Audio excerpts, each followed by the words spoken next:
So that was Backpack. I just wanted to mention this as well. So this was the first game you used with a piracy code. Did you know much about this, or was this completely on from Paul's side? What's that? It's a code wheel. Yes.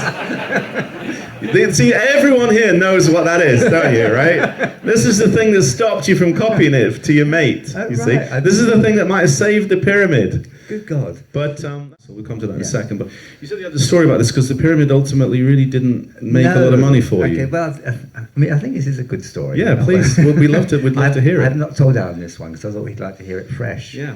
But, yeah.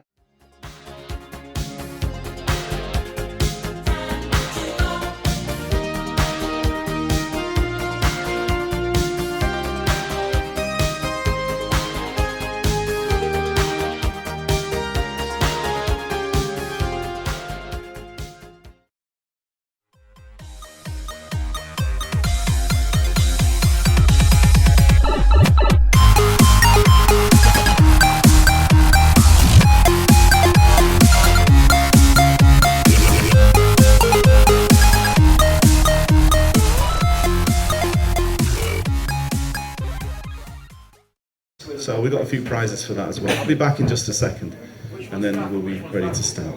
All right, we'll get you set up. I'm just going to quickly pop to the boys' room before I start. I'll take a photograph. It's all a little bit involved. I've never had a bigger audience in my life. Right, here we go.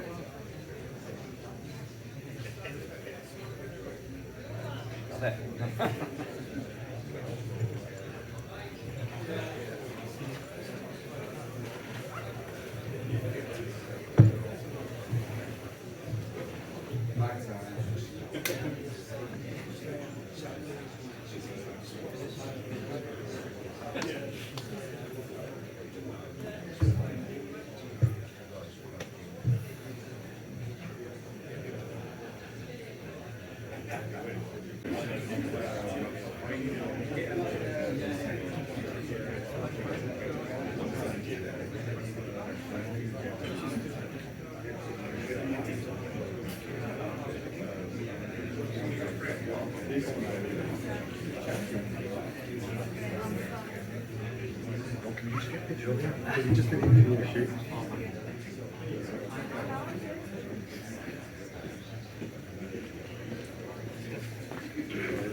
So you got your own mic.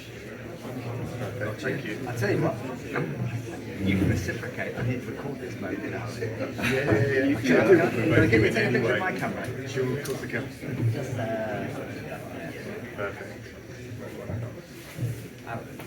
Look at the camera, Allan.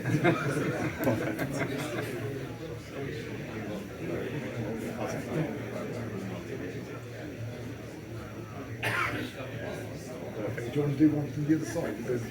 You could do, go for it, be crazy.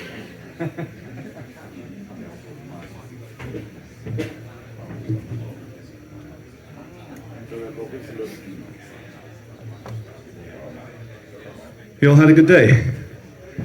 Yeah? Been enjoying the talks? This one's going to be a little bit improvised because we were going to go through it together when he arrived, but as you know, he vandalized the train, set it on fire, and Yeah.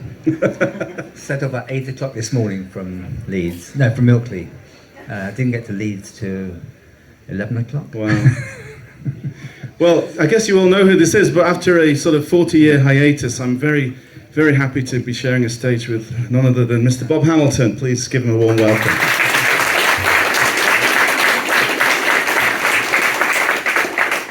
So, Bob, I thought we'd just start off with how you and I got in touch, really. Because that was about 10 months ago now? I guess so, yeah. Something like that. Yeah. And I was in Kazakhstan. Yeah. On Zoom, and there we were, got chatting. Thought, and who is this weird guy? Well, I sent you this email, didn't I, right? I said, are you Bob Hamilton? And he said, yes, I am. How on earth did you find me? So tell me, how did you feel at that time? It was a surprise. My sons were worried when I told them this guy from Kazakhstan has tracked me down on the internet to talk about my past.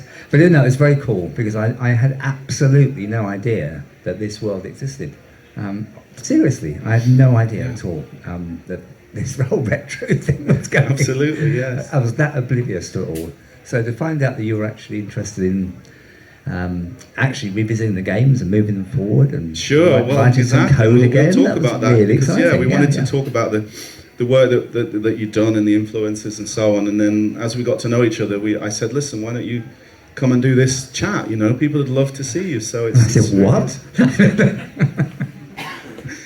So let's talk about a little bit about you from your kind of early childhood first of all. So you're born in South London, I believe, right? Yep, South Norwood. Right, and I've still got the South Norwood accent, I think. Yes. Yeah. Sort of mid 1950s. 56. And what was your childhood like growing up there? Very happy. Yeah. I think I had a very sort of unspectacular, very happy childhood. Very close to my dad, right? Who had an unusual career. He used to devise horse racing betting systems, using algorithms from the newspapers like ratings and betting forecasts and selections, and using those to devise ways of backing horses. And you kind of showed an early talent for that. I sort of did. I became his wingman. So he'd come up with an idea, and then I'd spend the next 2 weeks going through a whole year's worth of newspapers. He kept all the newspapers, the Daily Mirror, the Handicap Book, and all those sorts of things. I'd go through and check his algorithm out and see how it performed, writing profit for the sort of how you bet on the horses, how much money we would have made, and they usually showed promise, and then they tailed off. No, that's not going to work. Then we did another one. So that's how you kind of got started in problem solving and mathematics. Yeah. You were about, 9 or 10 years old at that time? Yeah, crazy, yeah. Betting on horses, yeah. That's my misspent youth. Yeah. And you're the oldest of 4 siblings, that's right? Yeah. 2 brothers and a sister? Yeah, my sister is 2 years younger than me, but my brother's a lot younger, 11 and 13, which was was significant, I think, in this journey. Yes, Yeah. Well, we'll come to talk about them as well, because they have a part to play in this little story, don't they? They do. So once you went to university, I guess, did you? Yeah, or? Mathematics. Yes. Let's have some water. No problem. And you ended up in the aerospace industry, if I'm That's right, not mistaken? in Cheltenham. Yeah, well, actually, Ferrantis first. I was Right. writing missile systems. Wow. A claim to fame, which I have a few bizarre ones, is that one of my software shot down.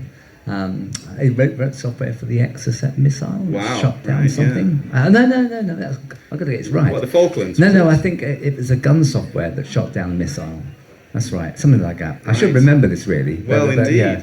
Well, for someone who's such a sort of pacifist, I had reservations after a little while. I thought, do I Yeah. really want to work in the defence industry? It was really interesting. Right. But and then this job came up at Smith's Aerospace in Cheltenham, and I went for it. Yeah. And so that's where you would have bumped into this chap here then, if I'm not mistaken. Good heavens! You haven't seen that one for a while. Where did you find that from? That's amazing. Yeah, this is an interview. This is a picture from an interview in Spectrum Good Games, heavens. I think. Yes, it was a whole feature on. I don't ever remember seeing that picture No, at all. Ever. There you go. Well, there's so this chap next to you. Why don't you tell good people here who that is? Well, that was Paul Dyer. It's Paul Dyer. I've no idea whether he's still alive. Although you think you may have found him. Maybe we'll see. Yeah. We didn't have time I mean, to we have chase it not up. been in touch for 40 years. Yeah. Which is sad in a way, but those things happen. Yeah. But yeah, Paul used to work with me at Smith's. And we're not on the same project, but we were in the same area. And he was an outward-going guy. It was fun. We used to sort of get chatting at tea breaks and lunchtime. And when the games thing was just starting to hit off, Yeah. he was like an old-fashioned spiv. Although he was working at Smith's, he had things on the side. He was always into making money. I see. And I've never been that driven by money, so it was a good combination. Yes. So you were the more sort of creative side of things. Yeah, were you? absolutely. Yeah, and my whole life's been like that. Yeah. I had to have a business partner who looks after the money, or who doesn't look after it, as a case Well, may be. indeed, yes. But yeah, so Paul had this. He said, "Have a look at this. You program. You could write a So game." this would have been what, 82, 83 at this point I when suppose you were. so. Yeah. Yeah, because I always find that time period fascinating on the spectrum with the sort of rise of the machine as a sort of opportunity for young people to create games, and there was a huge amount of excitement over the the golden age of arcade games and so on. But you yourself never really been a gamer, if I'm not mistaken. I was a real. I mean, something to do with my background with horse racing betting systems. Sure, well, that's another form of gaming, I suppose. I was a real maths nerd, cricket nerd. I didn't really play a lot of games. I hope that isn't bad. and yet you had this sort of burning desire to create something. Was it just the medium that attracted you think? Well, initially Paul sold this idea, and I think it was a technical challenge. Yeah. I wanted, because what I was at work, the computers we had then, these IBM things, they were, it was all mainframes or mainframe stuff. Yeah, there's no and missiles. There was no graphical interface to it. Right. And suddenly, I think it was ZX81, the first thing I saw, and that was a revelation itself. And then when the Spectrum arrived, it blew my mind. Yeah. The fact that you could buy this over the shelf, when the computers I used at work were 100 quid or were thousands and weren't really very interesting. Yeah. And you started on BASIC, or did you just go straight into assembly? I think on the ZX81, I played with a bit of BASIC and realised that was very basic and you couldn't do a lot. Yeah. And then I started learning assembler. I see. And you'd already been working on sort of, you said punch cards coding and at university it was all punch cards. So that was assembly as well. Yeah, and it was all assembly language. So you knew all the machine, all the gun control software was machine code. Right. Yeah. So my brain was in that world, which I don't understand now. All these years later, I look at my code and how could that have made any sense to me? Well, let's see them. So with Paul, obviously, you started out with Quest. Oh. So what I've done is the slides, by the way, I've picked various adverts and little reviews and different things from contemporary sources, just to kind of put us in the picture. And I think here we can see this is your first software company, which is called Quest. Was it just Quest or was it Quest? I think it was Quest Micro Software. Right. Yeah. Sure. Yeah. And we got into trouble with that because there's a Quest, and they made us change our name. Exactly. Well, we'll come to that. Yeah, we will come to that in a second. What I find fascinating about this time period is how very quickly, because fantasy software and Quest, the whole story is less than 2 years, really, right? More or less, if I'm not mistaken. It all happened very quickly. And you really go from that time period of the very early stages of the ZX Spectrum and the games of that era when people were still releasing basic games and so on, into a period, 1985, where there was arcade conversions and huge sort of multi-screen games, and the change in what people were doing with the machines was huge, and you kind of lived through that, which is something I find really interesting. So, I mean, here, it was funny because in this magazine you can see there's a little exclusive story there about a vicar who's using his ZX81 to put the hymn numbers on the for his congregation. That's really sad. Innovative vicar. Yes, well, I thought it'd be fun to put the two together just to get a picture of the kind of the way that computers were being used at the time. But there was a lot of enthusiasts, right? There was a huge sort of people using it for recipes and all kinds of fun things. It was almost like the iPad of its day in a way, right? Yeah, it was. Being adapted and coded, people writing in BASIC and everyone having a go, which I think is a sort of wonderful thing, really. And I wanted to contrast this because we can see this initial style with, as time goes on, the advertising and so on begins to change. But we'll talk about basic, isn't the it? Black Hole was your first game. Yeah. And I have to tell you guys, when we show this game, if you want to check it out on YouTube, I don't have a video here, because the screenshot probably doesn't really do it justice. It's oh my God. It's a very simple. It looks simple, but wasn't this actually had a sort of 3D element in it, if I'm not mistaken? Was it? The sprites kind of moved forward. That is probably the first time I've seen that in 40 years. I see. I mean, I almost have no recollection of that at all. It's extraordinary. It was pretty basic, wasn't it? Indeed. So that was a shoot 'em up. Yeah. I think you wrote these two shoot 'em ups. I mean, we can see another advert here for your next game, which I probably wrote all those words. Violent Universe. Really, well, I was wondering about that. Yes. I did all the words. Totally original game plan, addictive, challenging. And I believe right from the start you were doing a lot of stuff with like competitions, high score competitions, that kind of thing. Yeah, I thought that would be quite innovative. I thought people would want to compete against each other. Yes. So we came up with this idea of being able to log the scores and have a code, so you could send your code in. Yeah. So to validate your score, and we could have league tables and things, but it never hit off. And I was It's surprised surprising, isn't at it? that. Yeah, And yeah. yet nowadays, of course, games with online leaderboards and all of that kind of thing are really, I was really ahead popular. of my time. You but- certainly were. You certainly were. You still are. But yeah, I thought that was quite a good idea, but it never really came off. Yes. It's a shame. It's yeah. interesting, yeah. And then, so, I mean, if we look at this game, Violent Universe, which is a great title for a game, I mean, again, this is really you just kind of learning, you're learning the ropes and figuring out what the computer can do, really. I mean, you can see two games clearly very similar, although, as I said, guys, if you watch on YouTube, this one was quite a bit different. I noticed that there was quite a lot of firework effects, like explosions and things. Oh, Is that, proud do you of my remember fireworks. that? I think Yeah, I was that's going to the one say, that I was yeah, I thought you might be, yes. So that was kind of that was the kind of early stages. Most of that was on Quest. Experience. Yeah. And then I think you have an interesting story about how fantasy software came about. Did something to do with the bank manager and you fell asleep? Oh, well, yeah, or but I think this is something? when Quest first started. Yes. Basically, Paul came to me and said, should we do this? And Yeah. I think it was only a part-time thing when Black Hole... I think the Black Hole, we're still doing it in our spare time. Yeah. Probably the Violent Universe too. I'm very sketchy on the timings, but it's a sign of the times that. So I was working in Cheltenham. Bishop's Cleeve is a village about a mile away from where I worked, 3 miles from Cheltenham. And he said, let's go to the bank manager and see if he can offer us a loan, because obviously we need money if we're going to do it full time. And he said, yeah, that's a great idea, lads. £30,000 unsecured. Which is about Just like probably that. like £250 million in today's terms. Just go ahead. He obviously realised games were a buzz. Yeah, well, we Bank said, doesn't it? It was managers a took a little punt. bit like the dot-com Yeah, boom, yeah. where people were just throwing money at Yeah, things like that, yeah, right? yeah. It was really taking off, and there was a lot of money being made. So The key thing there was that we gave up our jobs, and I could do it full time as opposed Yeah. to in the evenings after my full time job, which made a difference. Because I guess the Black Hole, and they were hobby. Sure. games, Well, exactly. Yeah. Well, that's what we'll They see. weren't serious. And I think I was a bit embarrassed that he was trying to sell them at £5.50 a pop. Yeah.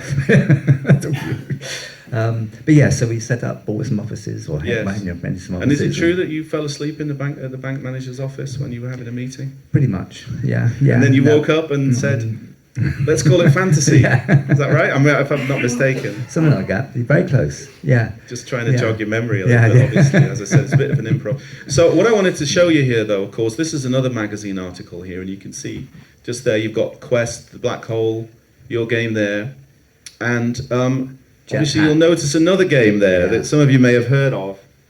The reason I chose this is because I think this is kind of a herald, really, a sort of sign of what's about to happen to the UK software industry with the guys from Ultimate Play the Game. I know you're a big fan of that Well, game. when that came along, Yeah. that shook things up, shook me up. Oh shit! Completely transformative. I've got to up my game. Yeah, well, I think everyone Yeah, did, yeah. right? The graphics, Yeah. the presentation, all of it was. And I think on a I can different remember at the level. time thinking, how are they doing that in 48K? Yeah, How or are even they doing that? 16. Or in 16 it could have been, and that's what, okay, if they can do it, I can do it, sort of Yes. thing, yeah. Well, of course, these two games that we've shown, they were both in 16K, weren't they? Yeah, The that's Violent true, Universe yeah, and that. yeah. So at this point, I mean, can you believe that? 16,000 bytes. That's exactly. Well, that's including screen memory as well. So it's really about 9K. Yeah. You know, it's Mind-blowing what's remarkable, possible, isn't it? yeah. It is, absolutely. So there's a whole kind of revolutionary movement there. You're feeling the pressure to kind of create something that can sort of rival Jetpack, I suppose, right? To compete with it. I didn't think I could. Sure. But Well, I wanted to try. well, exactly, and why not? Indeed. So I mean, these guys, we were it's me and Paul, that was it, and his girlfriend was our secretary, receptionist, everything else. yes, But we imagined that these other people were, big mega companies' offices. right. But they probably were just the same as us. Well, I've no idea. they're not too dissimilar, Yeah. no. But they had a lot of experience because they'd written arcade games. Yes. Before. Yeah. So they had. I mean, they themselves in interviews have said as much that we knew when we came in the scene that we were a couple of years ahead of everyone they hit the else ground running, yeah. because of the time that we'd spent. Yeah. You know? So it's a very kind of seminal moment in British computing history, I suppose. And so you turned to your younger brothers to help you as well, right? At this point, on the With the- on the with the graphic side graphics. and trying out the games Yes. and see if they worked. Yeah. and you had, I guess, from knowing you, I know you love the idea of telling stories and create that creative side of things. So with the game that you were working on next, you wanted to create a universe, Yeah. really, I suppose, Yeah, for okay. your character to exist in. There was a whole slew of games at the time with, sort of 83, 84, you had Monty Mole, you had kind of Minor Willie, you had Horace, you had Vaguely Jetman. aware of them, There was a real Yeah. demand to create a character. Yeah. Did you kind of sense that yourself? I was picked up on that. Yeah. I'm not sure now whether that was more subconscious than conscious, but it was there. It was in Yeah. the zeitgeist, wasn't it? This is the direction of travel. Yes. And so to kind of achieve that, you turned to a hero of both of ours, this chap here. That's great. So this is Mr. Douglas Adams, for those of you who don't know, obviously a fantastic author and scriptwriter, creator of Hitchhiker's Guide to the Galaxy, right? So you would have encountered that book, this one here, I imagine. This was probably the one you read. I've got my copy still on the bookshelf. Yes. So you would have read that when it was first published, Yeah, I 82? think so. Yeah. Yeah. And that was a big inspiration for you then, was it? Yeah. In the game? Again, whether consciously or unconsciously, it was definitely there in my head. For sure. Yes. Yeah. Well, if we look at the game that we're about to talk about, there's a little intro that's on the tape. We'll see if Hitchhiker's Guide is much of an influence. So this is, I think, your text, if I'm not mistaken. It would be, yeah. So the original answer to the ultimate question of life, the universe, and everything was 42, but many eons have now passed since deep thought produced that magical number. Even greater and greater mega computers have come and gone since then, with no further advances being made. That is, until Ziggy Oh my God. came along. So you guys all know Ziggy, I assume, right? Of course, they're very familiar, lighting up 1 million households all around the world. So this design was something you sat down with, and what were you using at the time? Was it graph paper or? Graph paper. Yeah. Absolutely graph paper. Yeah, and were there other ideas that you came up with before this one, or? No, I think this was it. And I remember animating the gun. Yeah. And just doing that and showing that to Paul. Yes. And I had that one of the few times in my life I have like an epiphany and thinking, okay, this is good. This is going to work. Yes. I showed it to him, and he was joyous. Right. Saying, yeah, Bob, this is gonna do the job. Yes. Yeah. Had nothing else at that time, but just had the character. Sure. Well, you obviously, you combine that with your I mean, inspiration. it's ludicrous now. The previous inspiration, obviously, Yeah. you had the inspiration from Douglas Adams and all of that, and obviously Jetpack was clearly obviously an influence. Yeah. It was a kind of similar style Yeah. of game, and obviously we can see here this is one of the early adverts while you were still Quest. Oh wow. So that might take you back. Now, I think, if I'm not mistaken, this one is probably, this advert is probably before you had the bank loan, and this one is probably after you had the bank loan, if I'm not mistaken, right? You might be right. You might just be right. And I think you were working with a guy called Steinar Lund, if I'm not mistaken. Was he already involved at this point? Do you remember him? Yeah. He's quite do you guys know Steinar Lund? Obviously, he's very well known in the Spectrum community as an artist. He did a lot of work with Imagine Software and quite a few others. I think he did most of the artwork for Fantasy Software from then on. I should know this. Well, sure. Look, obviously, well, listen. You've been away for 40 years. We've all been living this for the last 40 years. But yeah, so that's that, and then obviously with the transition to Fantasy Software, which I think it's interesting because Quest is very much the typical sort of early 80s software house. Yeah. You were still doing mail order, you were still actively looking for distribution. People could call you on the phone and just buy the game from you directly, right? Yeah. Whereas with Fantasy and a very generous loan from the bank, you became something a little more professional, maybe, right? Yeah. And the games obviously reflected that too. So this is the same advert again, and you can see the We evolution. looked in the hole. I mean, it's not so different. We can compare them, and you've got a very similar design. But you can see the pyramid and the Fantasy logo. But did you come up with the logo yourself, or No. no? No. This kind of reminds me, sort of 70s disco feel about it somehow. We had a but local guy who did the graphic design stuff, I think. right. Okay. Okay. So that's probably before you were working with Steiner, who we will come to a little bit later. So and this is obviously the Pyramid. I recognise that. Which many of you played, I'm sure, right? This is kind of why you're here. This is one of the most kind of popular and beloved games that established Ziggy. And there are some similarities to Jetpack, aren't there, with the kind of shooting elements. I mean, did you, again, as a gamer, you told me that you weren't really influenced at all by arcade games, or you didn't really play them at all. Which in some ways could have worked in my favour, because I think for myself, I think this is the only game that really worked.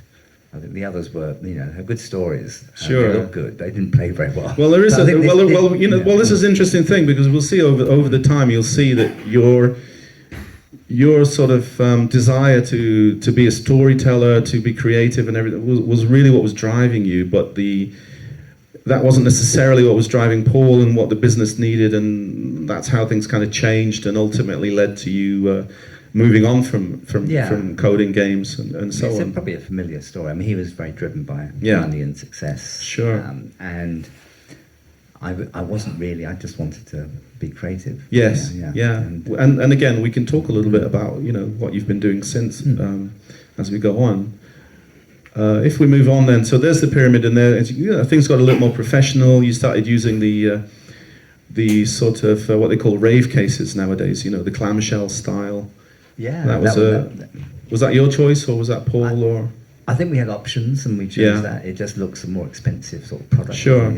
You said you had a story. Well, this is the next one as well, Doomsday Castle. We'll come to that in a second. But you said you had a story about this because the Pyramid ultimately really didn't make a lot of money for you. Okay, well, I think this is a good story. Yeah, please. We'd love to hear it. I've not told Allan this one because I thought he'd like to hear it fresh. Yeah. But I can remember incredible excitement building up to Christmas that year, but also tremendous pressure, because if we missed the Christmas deadline, we'd have been stuffed. So it was absolutely essential this game was written and out there for Christmas. And distribution channels were not good. We had to deal with people like Boots and W.H. Smiths, and they're horrible companies to deal with. Their terms are awful. They don't pay you for 3 months and all sorts of things. Very hard to get through their buyers, for example. But anyway, Paul worked very hard at that, and we had a deadline that if we didn't get the game to them by a certain date, then they weren't interested. We'd miss Christmas, and we put a huge amount of effort into this. So I do remember working through many nights trying to fix bugs. There was no debugging tools, so basically we had a Betamax, a very expensive Betamax video recorder. Much courtesy of the bank manager. Yes, indeed. And we bought it because you could pause it. So you could play the game and you could pause it on a frame, and you could actually look at the still frame. So we had people playing and trying to reproduce bugs, and they could actually stop it just before the bug hit, so I could see what was on the screen. Right. Quite often it was something hitting in the corner, but that was the only way we could debug. You could sort of rewind and forward wind, or just? Oh yeah, but you could actually freeze a frame. I think right. with the VHS, you didn't have that same freeze frame. Right. Oh, I see. Right. Yeah. At the time, they're much better technology. Yes. Yes. And then as soon as the game was finished, we locked that down. Then I had to write all the words and then do do all the bits for the inlays and stuff.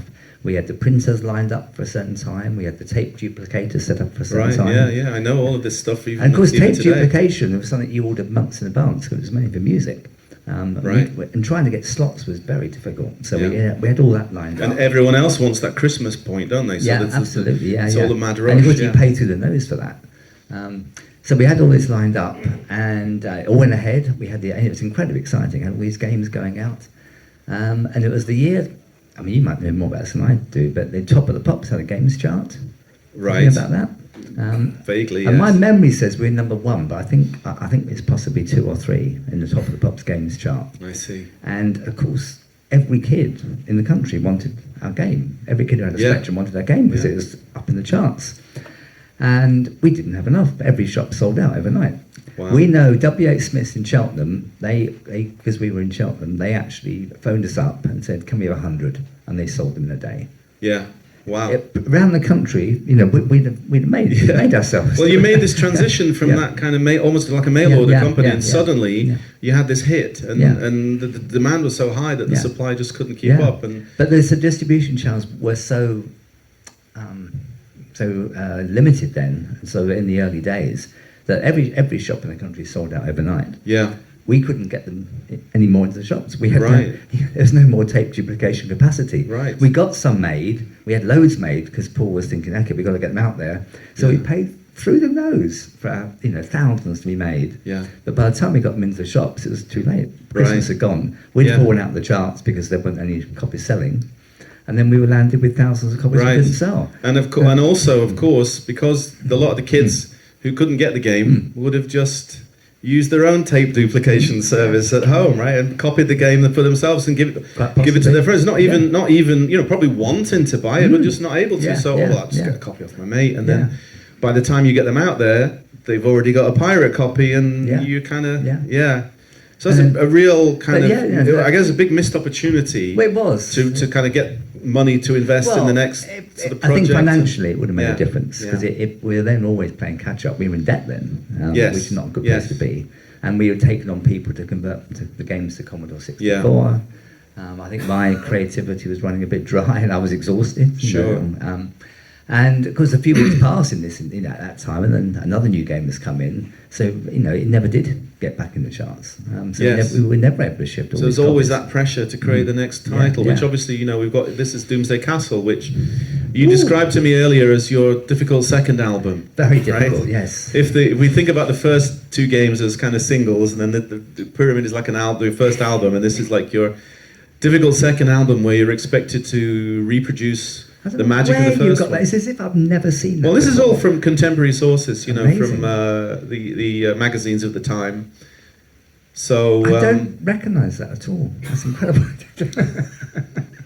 Well, you were busy coding and designing graphics. I think I might have been starting to repress things at this point. Right. I see. Well, we will certainly come to that as well. So that's Doomsday Castle, and here we can see the screenshot from that game. Oh. Is that the ringing a bell? Is that the Googly Bird? Well, you tell me. You wrote it. That's just come into my head. I was into Google before Google worked. I see. You're right. Googly Bird. Yeah. Well, I was wondering if that might be Beaky from the Egg Snatchers. I think it might have been a particular the type of bird or something like that. But so this is more of an exploration. So you kind of expanded it and expanded the story a little bit, right? Yeah. I think it was a lot more fun to write than to play it. Sure. Well, I'm sure. The guys here will be the judge of that. I mean, I certainly remember having a lot of fun with it at the time. It was quite a challenge. Okay, that's good. But So you've done those two. There's quite a lot of whimsy there, isn't there? There always is with your work, Bob. I have to say, it's certainly. I think you've remained. May you always be full of whimsy, right? Okay, so. Oh wow! So here we can see your next game. Now, what I'd like to talk to you about here is because obviously you mentioned earlier. You're inspired by Douglas Adams, who some of you will know is aside from being an author, was a very passionate environmentalist, which I believe that you are as well. Very much so, yeah. And you kind of felt like you didn't want to make a game or games about killing things anymore. You wanted to do something about saving things, rescuing things. Lean into that ethos a little bit. Which is what inspired this game. I think it did. Yeah. Sorry. You all right? No problem. Good. So that's what inspired me, because I thought maybe, because this game is, on the face of it, a little simpler than Doomsday Castle, maybe, a relatively straightforward game, but this was something you wrote straight after and wanted to, I mean, was the pressure to get a game finished? Is that why it was a relatively simple game? You didn't want to get too overly ambitious? I think I was... Which you might have done a bit later. Had a simple idea and just wanted to do it. Yeah. I don't know if is Paul Spectrum Show, are you here, Paul? I don't know if he's watching, but I know that when he reviewed the game sort of recently, he considered it to be a clone of the game Joust, but you don't even know what that game is, do you? Right? So you guys probably know Joust and would recognise it, but I think if you can see the game here, so you're the sort of eponymous bird there flying around, and these things are trying to catch the eggs, and you have to save them, right?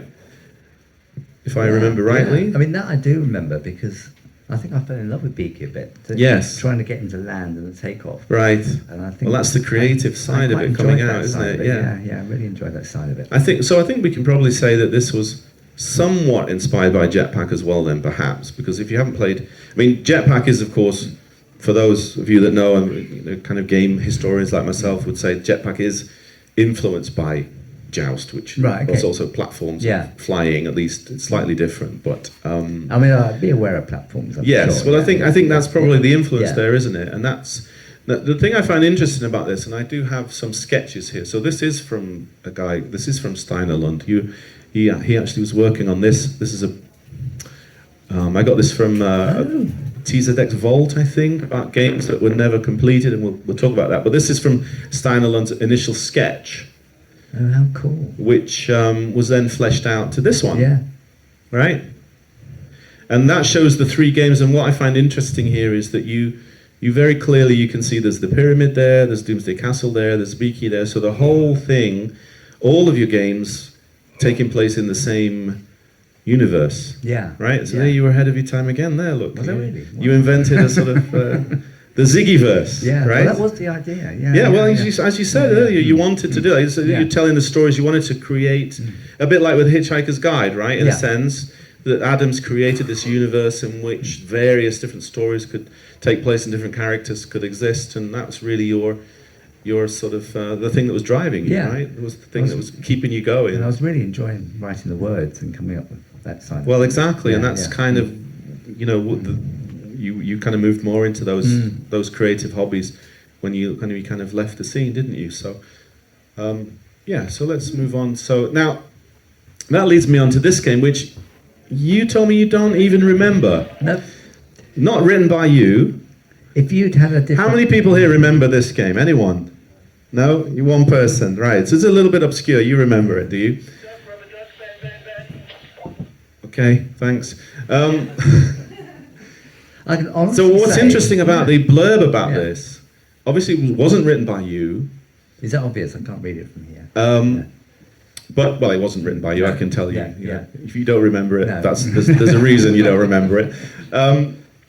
But the story, if we could just, I mean, I can't read that from here, unfortunately, but the story is about a female protagonist, which is quite an interesting thing. There really weren't very many female protagonists in games at that time. I mean, obviously we had Sandy White here earlier, and you could play as a girl or a boy in that game. So, okay.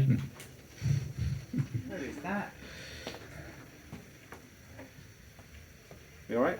Sorry. Okay.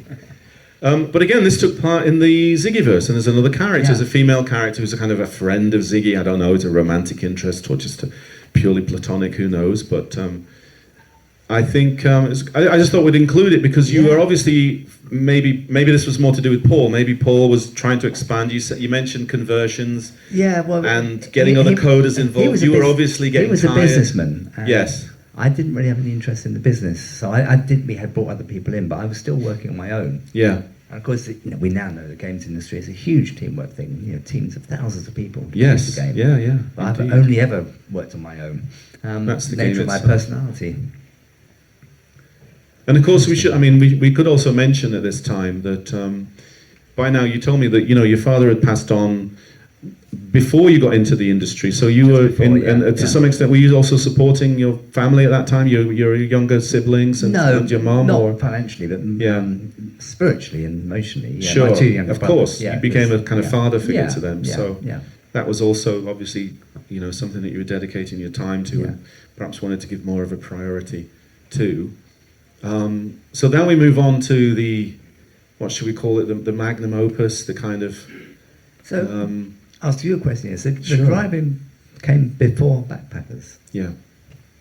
See, I think this is indicative of how in my world I was, because obviously I've been aware of it, but I have literally no memory of that. Right. If you'd put a different label on that, I wouldn't have said, no, it's our game. I have no recognition of it at all.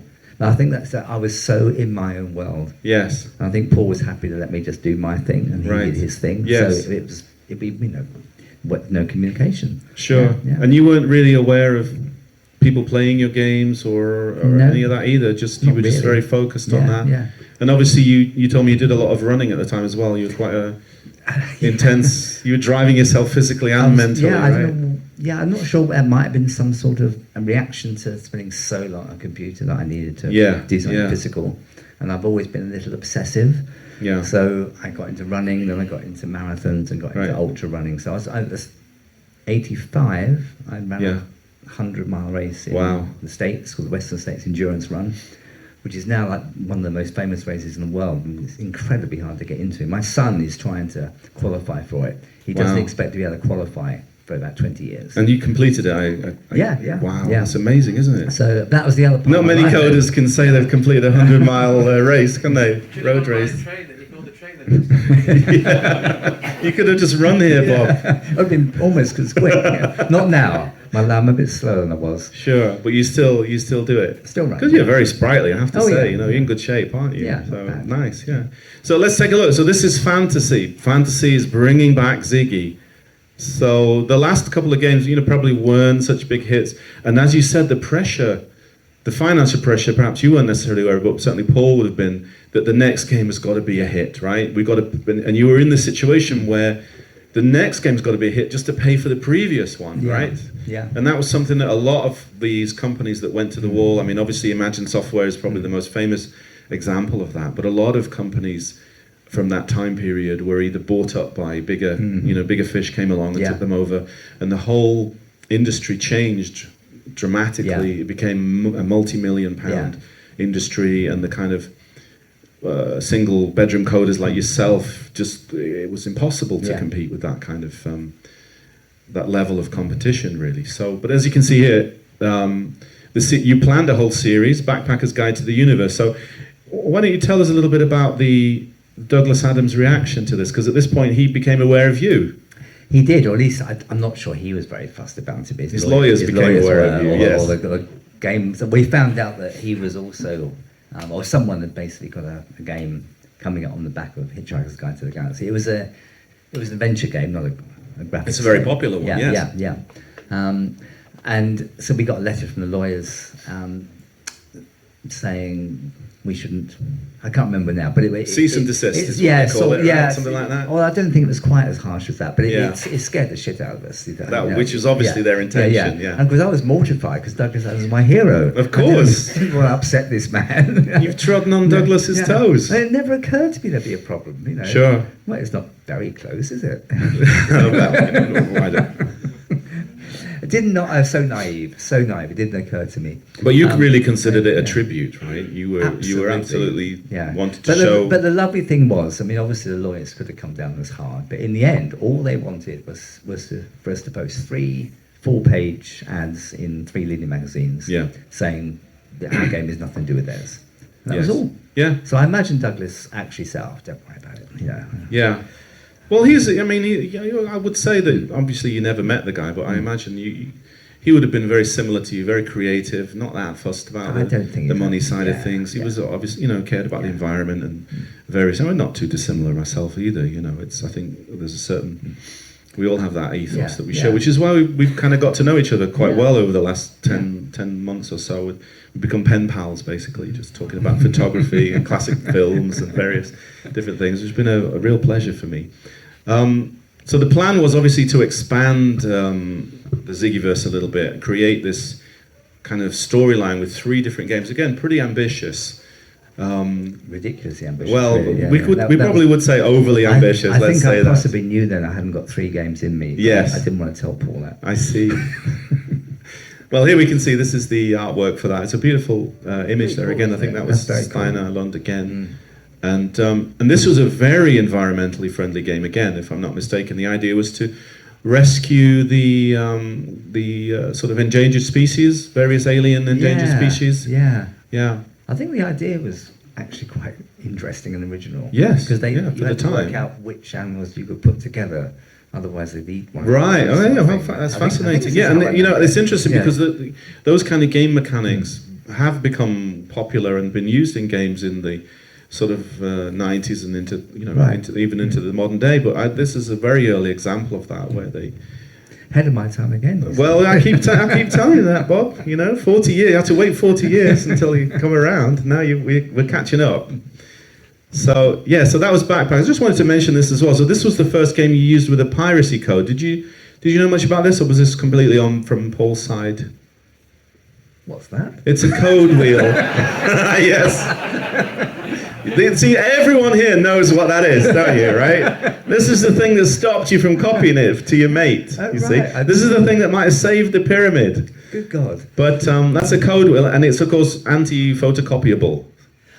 That's where you got the black on the red, oh, I think right? I do vaguely remember this, yeah. This would have been something that Paul did, because obviously the previous games suffered from piracy. Yeah. I mean, all games at the time were, suffered from piracy, and I was one of those, and I'm sure there are many little pirates out there today who had copies. Not a problem. These things happen, but I thought I'd just mention it because it's an interesting point. And there's a little clip from the game. And obviously you wanted to create a more sort of exploratory world. Yeah.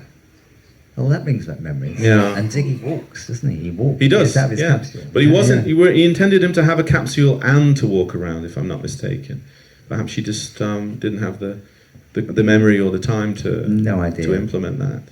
But do you remember this being a rushed game? Oh God, yeah. Terribly rushed, yeah. Because it's fair to say it probably didn't really sort of reach the heights that you were hoping it would. I think the whole gameplay thing was going way beyond where I was at. Sure. And these things take a huge amount of time for one person.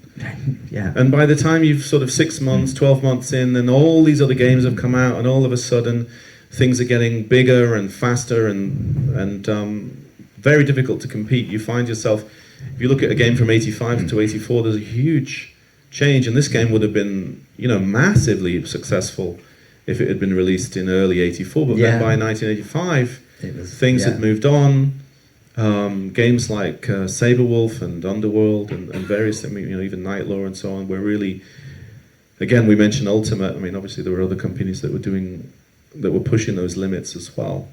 So it was never. Memories here. I'm just looking at the. Sure. My brother helped me with the graphics. Exactly. Well, I'm sure it's quite sentimental for you, right? So that was your two younger brothers. If you see, it was Darren and Ian, I believe. That's right. Yeah, Darren was the youngest, so he got mostly involved. Yeah. But little things like the caves and the cracks. I mean, they're all the same template. Sure. Yeah. Yeah. And then you just had to reuse everything to make it look novel, but actually very similar. Yeah. And it was a constant struggle to create a big universe.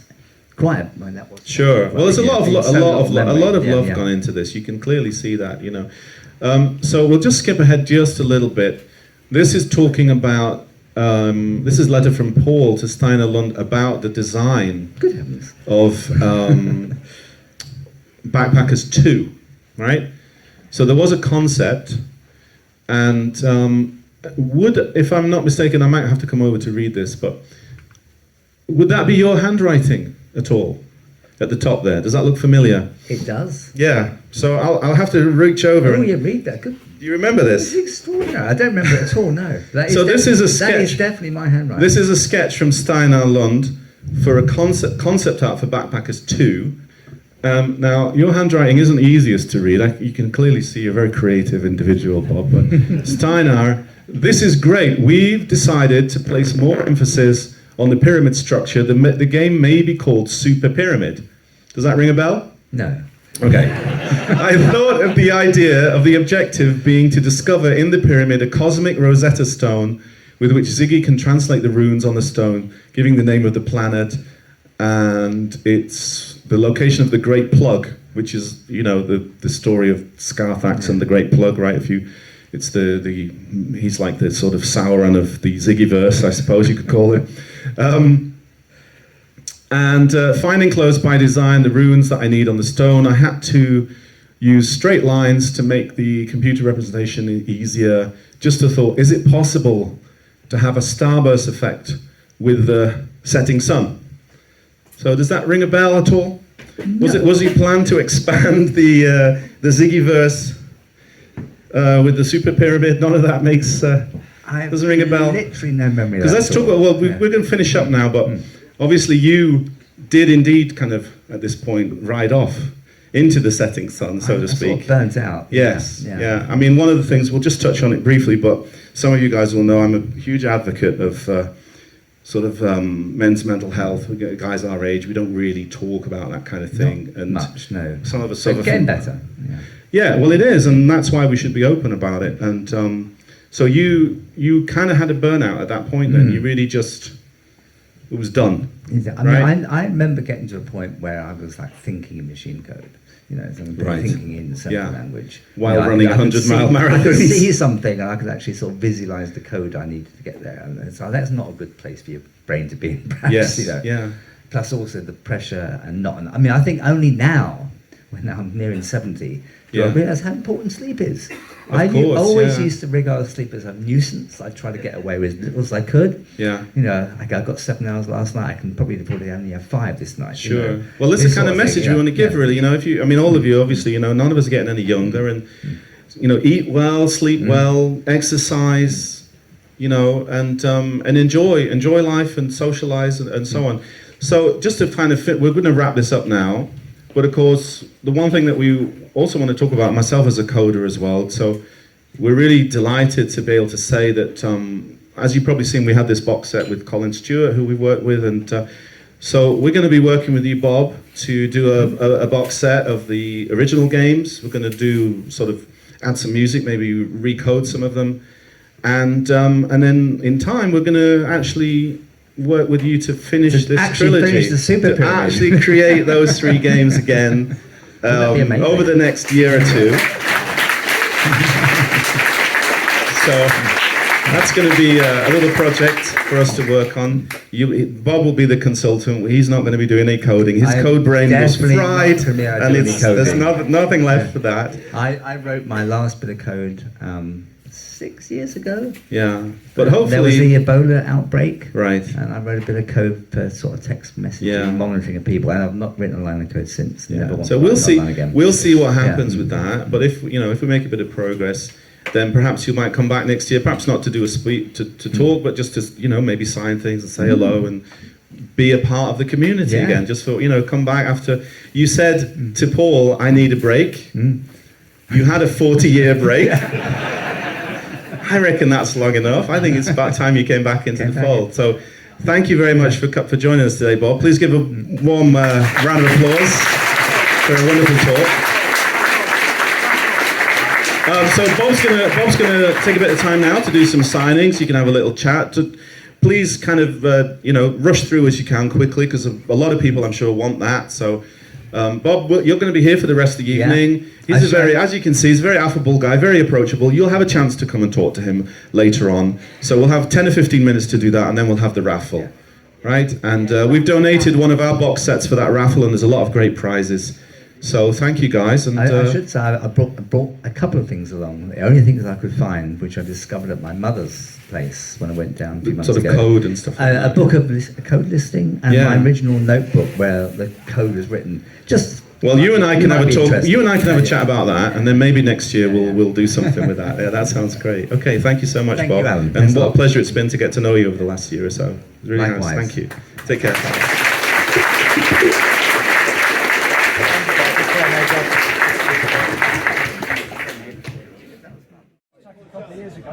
I'm trying to get ahead of myself as well. So I just want to do the raffle. Would you be able to come as a sign? Or is this all goes away? Yeah, I don't think anybody else who wants to post it. So if you have patience to do that. That's what it is. Hey.